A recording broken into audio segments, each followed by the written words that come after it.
Hello everyone, I hope you all doing well, and today I came up with new concept, that is flow analysis on F1 car race,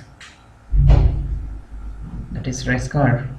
So this model, which actually I built it, it was somewhat quite easy. I just took somewhat reference from the GraphCAD, and by using that one I created these dumb solids like this. So actually the SolidWorks part. Okay. The thing is, I already created the analysis. This will look like this exactly. So I just use the speed of 50 meters per second, that is velocity, as a boundary condition. So inlet velocity should be 50 meter per second. So with respect to that, how the flow gonna happen and how it will affect on the particular race car, we're gonna see here. So this is the velocity counter chart. So the next one is the surface volume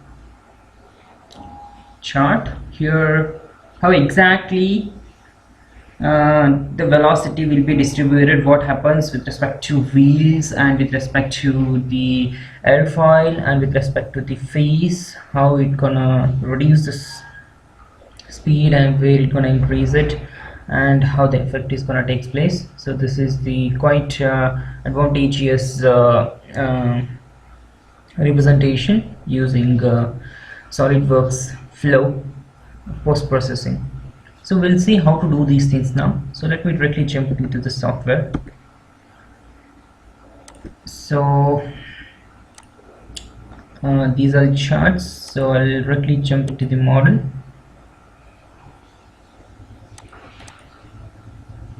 Give me a minute. So I'll hide these all for now for our convenience.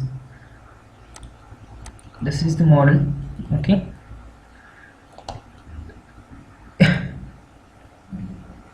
Getting back to the features, you can see this is actually the assembly file which I used. I created each and every component separately, as you can see, and then I assembled it. And now I'll take this one into the flow simulation. So directly jump into the flow simulation chart. Here I'll create new wizard. Here only I'll create a new wizard. So the project 1 is already there. With respect to that, I'll create the project 2.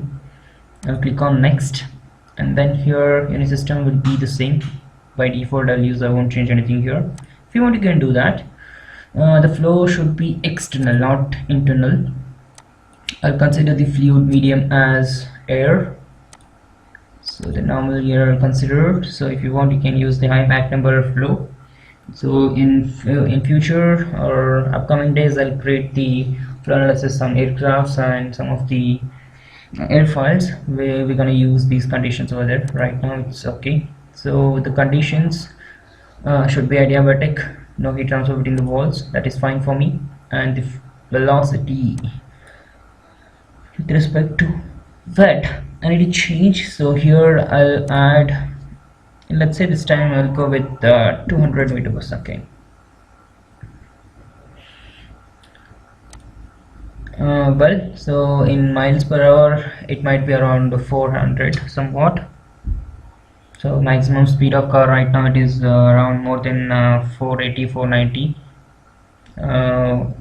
During 2018 and 2019 the maximum speed was 485 miles per hour, so we can consider that one here.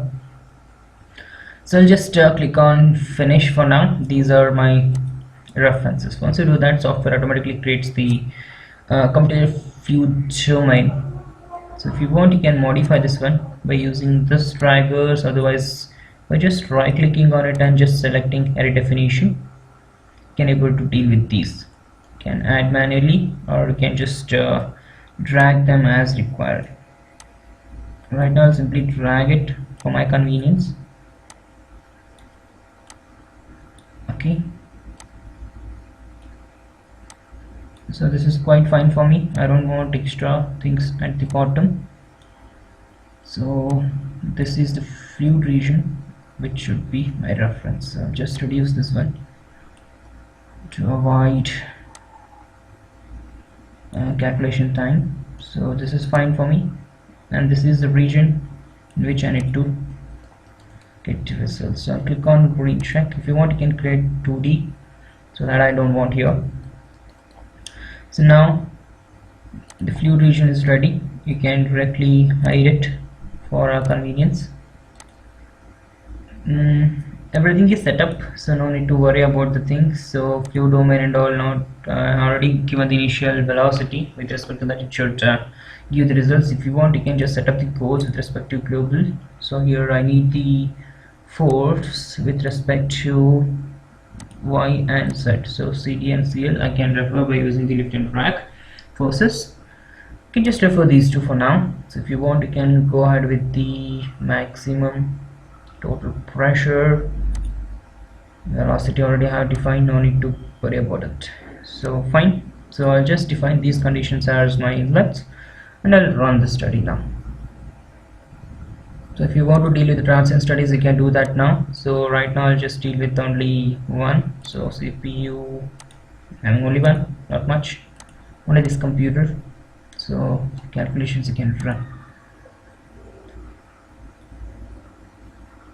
So once you do that, it might take lots of time to create the studies. So let me just pause until then, and we'll get back. I'll just stop it.